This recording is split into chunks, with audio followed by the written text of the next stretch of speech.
my channel Astro Nakshatra. I am Anubhav and today we will be talking about our next ascendant in line. अभी हम लोग gemstone पर series कर रहे हैं और आज हम लोग बात करेंगे लियो असेंडेंट के लिए, द लायन. सो पहले भी मैं इसके ऊपर 4-5 वीडियोस बना चुका हूं. अगर आप वो वीडियोस देखना चाहते हैं तो you can go to the description box. I have placed the link of all those videos over there. You can pick up those videos from there. You can watch them and you can learn from them. Okay. So coming back to the topic, Leo ascendant. Leo is basically a very fierce and fierce to nahi bolunga. It's a fiery ascendant and it's a majestic ascendant basically. So Leo born people are basically of a very majestic nature.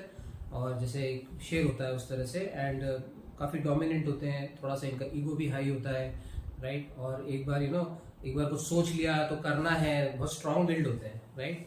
अगर मैं लियो ascendant के संरचना की बात करूं, सो लियो ascendant starts with the मघा नक्षत्र, that's a warrior नक्षत्र, और तकरीबन 13 डिग्री 20 मिनट तक इसमें मघा नक्षत्र होता है. देन कम्स 13 डिग्री 20 मिनट से इसमें पूर्व फाल्गुनी नक्षत्र होता है. सो पूर्व फाल्गुनी नक्षत्र spreads till 26 degree 40 minutes and 26 degree 40 minute से एंड ऑफ द साइन तक इसमें उत्तरा फाल्गुनी नक्षत्र होता है. सो ये मैंने आपको ब्रीफली लियो के बारे में बताया है. मैं जैसे पहले भी बोल रहा हूं कि मैं अभी बहुत डिटेल में एसेंडेंट्स में नहीं जा रहा हूं because we will be doing a separate series on ascendants and all the houses, so we'll be doing 12 videos on ascendants और उनके सभी भावों में क्या क्या राशियां होती हैं और उनके क्या क्या फल होते हैं. so for that you have to stay tuned to my channel. so ये बेसिकली लियो के बारे में मैंने एक ब्रीफ में बताया है. अब हम आ जाते हैं टॉपिक पे जो इसके रत्न होते हैं. so लियो एसेंडेंट का जो सबसे प्राइमरी जेमस्टोन होता है, as I always say, is the ruby for the lagna lord. so the gemstone for the lagna lord is ruby. Ruby ये लोग धारण कर सकते हैं without any problem, there is no problem. धर्म त्रिकोण का पहला स्थान होता है. धर्म त्रिकोण क्या होता है मैं पहले भी बता चुका हूं, अगर आप मेरे वीडियोस फॉलो कर रहे हैं तो. ये होता है first house, fifth house and ninth house. This is the dharma trikona. Second house, tenth house, second house, sixth house and tenth house is the artha trikona. Fourth house, eighth house and twelfth house is the moksha trikona. And third house, seventh house and 11th house is the kama trikona. So basically धर्म त्रिकोण के जो ग्रह होते हैं, that is the fire triangle like this. So धर्म त्रिकोण के जो रत्न होते हैं ये सामान्यतः हर व्यक्ति को धारण करना चाहिए depending on the position of the lords of those houses. So in that way ruby धारण कर सकते हैं, अगेन पुखराज ये लोग धारण कर सकते हैं और मुंगा धारण कर सकते हैं. हमें यहाँ पर एक और योग कारक मिलता है. जैसा हमने कर्क में देखा था कि मंगल योग कारक था. Again, for Leo ascendant also Mars happens to be a योग कारक. Now योग कारक I have been explaining earlier also. क्या होता है योग कारक? जिस ग्रह का दो भावों का असाइनमेंट, दो अच्छे भावों का स्वामित्व होता है, पर्टिकुलरली केंद्र और त्रिकोण का, मतलब उसका एक त्रिकोण का और एक केंद्र का अगर स्वामित्व होता है, तो यहाँ पर देखिए जैसे मंगल का 9th हाउस का स्वामित्व है और 4th हाउस का स्वामित्व है, तो ओनरशिप ऑफ वन केंद्र एंड वन त्रिकोण makes Mars a very auspicious planet for the Leo ascendant. Okay, so ये तीन मेजरली जो रत्न होते हैं लियो एसेंडेंट के लिए निकल करके आते हैं. ठीक है, कुछ केसेस में, मतलब मैं ऐसा यूजुअली इसको एक जनरल थंब रूल की तरह हम नहीं ले सकते, पर कुछ केसेस में Leo ascendant people can wear emerald also, okay, along with the ruby, because Mangal Budh जो होता है उसकी और सूर्य की परस्पर मित्रता होती है. और Budh basically is the prince in the planetary cabinet and sun is the ruler in the planetary cabinet.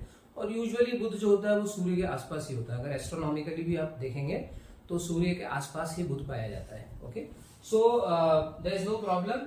जो बुध होता है वो दूसरे और 11वें का स्वामी होता है. अगर अच्छा धन योग बना रहा है या पैसे की बहुत समस्या है और अगर इस तरह के कॉम्बिनेशंस बन रहे हैं तो for the time being you can wear emerald also. Okay, now which stones Leo ascendant people should not wear.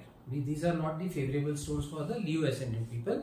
So इसमें सबसे पहले आता है नीलम, because he is the lord of the 6th house and the 7th house. तो शनिदेव जो होते हैं इसमें सूर्य और शनि की मित्रता बिल्कुल नहीं होती. भले माइथोलॉजिकली देखें तो they have father and sun relationship, पिता पुत्र है वो, बट स्टिल शनि और सूर्य की मित्रता बिल्कुल नहीं है. and they should not wear the blue sapphire. इसके अलावा the Leo ascendant people should not wear the diamond, the lord of the 10th house, okay, and lord of the 3rd house. तो यहाँ पर ये हो जाता है कि भाई 10th house का lord है तो हम diamond क्यों नहीं पहन सकते, but Venus and Sun do not go according, और इसीलिए लियो लग्न जो होता है इसमें हीरा धारण नहीं करना चाहिए, ठीक है। राहु और केतु के रत्न भी इसमें बिल्कुल धारण नहीं करना चाहिए, क्योंकि मुझे बताने की आवश्यकता नहीं है कि जो राहु हैं वो सूर्य को ग्रहण लगाते हैं, और इसके पीछे क्या माइथोलॉजी है या आप सब जानते हैं। अगर नहीं जानते तो डिटेल में कभी इसके बारे में बात करेंगे कि क्यों ग्रहण लगाते हैं राहु और केतु सूर्य और चंद्रमा को। Okay, so these are the stones which one should not wear. कौन कौन से स्टोन्स को पहन सकते हैं? सो इसमें रूबी पहन सकते हैं, मूंगा पहन सकते हैं, पन्ना पहन सकते हैं टू एन एक्सटेंट, और पुखराज पहन सकते हैं। ये 4 स्टोन्स ये पहन सकते हैं। और डायमंड, नीलम एंड आपका हेसोनाइट घूमे और कैटसाई लहसुनिया, ये 4 रत्न ये नहीं धारण कर सकते हैं लियो लग्न के लोग। नाउ एज आई ऑलवेज से, ये जो रत्न ये धारण कर सकते हैं उसमें भी अगर कोई ग्रह, कोई पर्टिकुलर ग्रह ऐसा है जो कि दुस्थान में गया हुआ है। सो फॉर एग्जाम्पल अगर इनको लेट अस से पुखराज पहनना है, और पुखराज अगर यहाँ अपनी नीच राशि में बैठा हुआ है और दुस्थान भी है, यहाँ पे 6ठा स्थान है, 12वां स्थान है, यहाँ पर उच्च का हो जाएगा, यहाँ पर मृत्यु स्थान में आ जाएगा, सॉरी 8वें स्थान पे आ जाएगा, फिर भी इन जगहों पर हमें पुखराज को अवॉइड करना चाहिए, ठीक है। या फॉर दैट मैटर सूर्य है, सूर्य अगर 8th में आ गया तो हमें नीला रूबी नहीं धारण करना चाहिए। So we should avoid particularly those gemstones for the planets जो कि दुस्थान में गए हैं या दुस्थान के स्वामियों के साथ उनकी युति है। एक्सेप्शंस हियर एंड देयर चलते हैं, okay. Then obviously check the nakshatra, किस नक्षत्र में वे बैठे हुए हैं, उस नक्षत्र का नेचर क्या है, तो बेसिकली वो किस प्रकार का नक्षत्र है, उसका बेसिक नेचर कैसा है। देन उस नक्षत्र का स्वामी कैसा बैठा हुआ है, किस प्लैनेट के नक्षत्र में है, और उस नक्षत्र का लॉर्ड कहाँ पर बैठा हुआ है, ये भी हमें देखना चाहिए। Apart from that you should try and जज the position of the planet in shodash varga also, ठीक है। सो 16 कुंडलियां होती हैं, अगर उसमें आप ना कर पाए तो कम से कम द्रिकान कुंडली जो होती है D3 उसमें चेक करिए प्लैनेट की पोजीशन को, और नवमांश कुंडली में चेक करिए, क्योंकि जो द्रिकान कुंडली होती है वो प्लैनेट का ओजस, प्लैनेट की एनर्जी बताती है, और जो नवमांश कुंडली होती है वो प्लैनेट का बल बताती है। सो ये 2 कुंडलियों में आप जरूर प्लैनेट की पोजीशन को चेक करिए and check the position of the planet in the bhavachalit. तो फॉर एग्जांपल कोई भी आप भावचलित अगर आप रेफर करते हैं, सो जैसे प्लेसिडस होता है, या आपका निरायन भावचलित होता है, या श्रीपति भावचलित होता है, तो किस पद्धति से आप भावचलित को देखते हैं वो आपके ऊपर है। आप उसको चेक करिए और ये देखिए कि वो ग्रह अगर मूव होकर के किसी गलत स्थान में जा रहा है या गलत युति बना रहा है तो भी उसको आप अवॉइड करिए।